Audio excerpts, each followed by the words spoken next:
Hello, everyone. Um, I'm making this video for um, a, a few things, but that I wanted to talk about. But what I did say to myself prior to making this video was that I'm going to start it on a positive note and I'm going to end it on a positive note, even though I'm going to be talking about tragedies that happened in my family. Um, so, first thing I want to say is yesterday was my 55th birthday.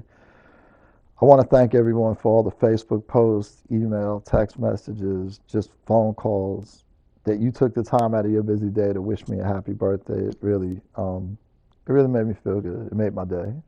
So thank you for that. Prior to this, I had been getting a lot of phone calls and emails and text messages about myself and my company. Like, why did I go radio silent? The last post I made on any of my social media platforms was last August. That is because in September, I had a stroke. Yep, I had a whole stroke. And I'm going to let that soak in for a minute because people look at me now today. I've made a full recovery and they're like, what happened? But September 20th, I wasn't feeling well. I ran into the kitchen or went into the kitchen, and my wife, Kara, of 27 years, looked at me and she was like, you don't look right. I was like, I don't feel right. And after I struggled to get my shoes on because there was a mind body disconnect, it was like I felt like one of the marionette puppets that I just, my mind was telling my body to do certain things. I couldn't even do it. So, once I got in the car, and time is of the essence when you're having a stroke, and I knew that. All said told, Kara got me to the hospital within a half hour, and I was able to get, it's just a long name, but we all know it as a clotbuster shot. So after all the CT scans and verification of yes, you're indeed having a stroke, they gave me the clotbuster shot. Within 15 minutes, I felt my body coming back to normal, and I still had some numbness on my right side. My foot wouldn't move right or whatever, but you know, that was late September. October 16th, my son still wouldn't believe that I was well, that I had no deficits, that I came through okay after a couple of PT sessions. Um, so what my wife decided to do was she made a video of me throwing out the trash. So I had to pick up this bag of trash. I took it outside. I did it just like Julian would do it. Like he would throw it in there, throw up the do signs and stuff. And when she sent him that video, he sent me a text message back and said, "Okay, old man, I see you doing better. Um, I love you, Dad." I said, "I love you too, son." And that was the last communication that we had with each other.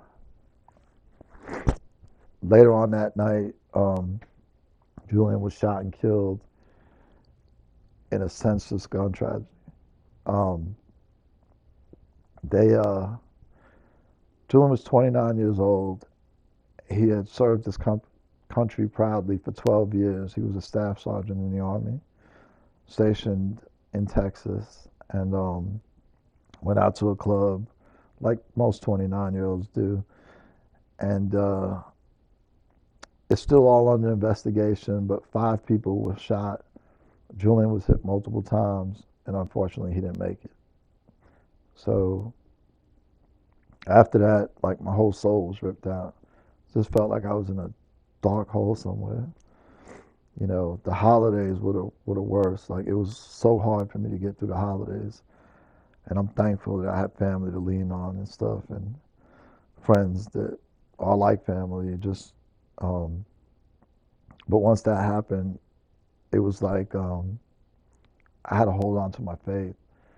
I don't do drugs. I don't smoke. I don't drink. So I just had to face life head on. And don't get me wrong. I know a lot of people do that every day. It just is what it is. But I started getting depressed a little bit. So I went to my family doctor, who's been my doctor for 25 years. He actually saw Julian grow up. I mean, and he was his doctor as well. And so he put me on an antidepressant to try to get me through this rough patch. And unfortunately, the antidepressant had the same signs, side effects mimicked a stroke. And so, of course, I was the lucky one to get the side effects, and I thought I was having another stroke. I get rushed to the hospital, and after blood tests, MRI, CT scans, and everything, They verified that no, I was indeed well. I did not have another stroke, but precautionary measures, they wanted to keep me overnight for observation. So that's what they did. During that time, we received a phone call while we were at the hospital. When I say we, if you know me, Carol was right there. So um, it was a call that her mother was being rushed to the emergency room by ambulance. She was en route with a major blockage in her intestines. Being 82 years old, those complications were compounded. So once she gets to the hospital, she's being admitted. Kara's running downstairs. My sister, the rest of my family comes running up to be with me. The rest of her family shows up. And I mean, it was just like madness in the hospital. And I'm sitting there going, what in the world? Like, what's going on? And unfortunately, days later, Kara's mother passed away. Keep in mind, myself and Kara have been together for 27 years. So she was like a mother to me. Sweetest woman you could ever meet. I mean, and she went out like the woman of God that she was. I mean, the day before she actually passed, she was sitting there drinking a milkshake with her whole family around her, cracking jokes on us and stuff. And we're all laughing, having a good time. And the next day, Jesus said, it's time for you to come home. So, yeah, another tragedy. And all of this, you know, what I was like, man, are we being cursed or whatever, but you have to look for the blessings. You have to look for what you're grateful for in life. And, for me, it was the fact that my son Julian and his wife Courtney brought this beautiful thing into the world, Noah, my grandson. So I had a legacy. I have my oldest son, Martin Jr. He was talking to me yesterday, and when me and him talk, sometimes Martin can really tell you something so deep and profound. It makes you go, I was like, man. And as I'm sitting here talking to you with um, I tore my hamstring.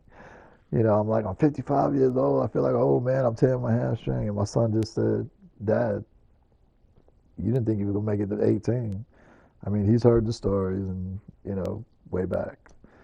But here I am at 55 years old, and my company's flourishing, which I'm blessed to have the team that I have.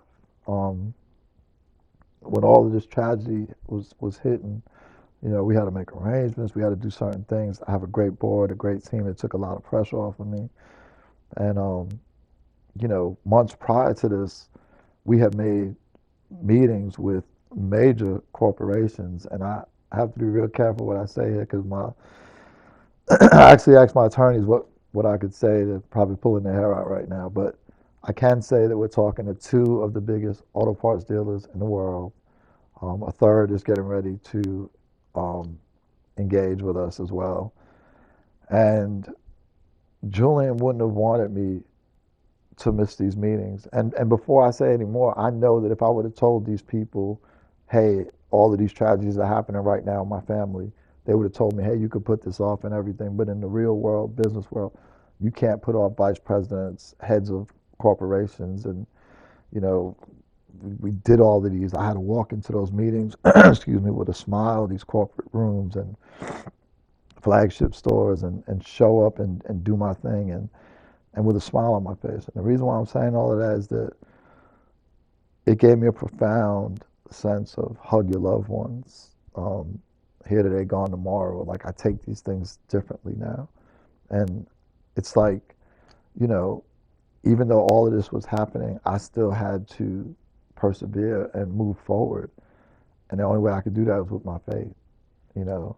And like I said, Julian always wanted this company to be something. He would, tell me your minute mechanic is going to be great. And he was actually going to come and work by my side. This is so hard for me, guys. But like I said in the beginning, I'm going to start this on a positive note. I'm going to end it on a positive note. And that is that, you know, I had space to grieve. I'm still grieving, but I know that I still have to move forward. I'm grateful to have family, friends.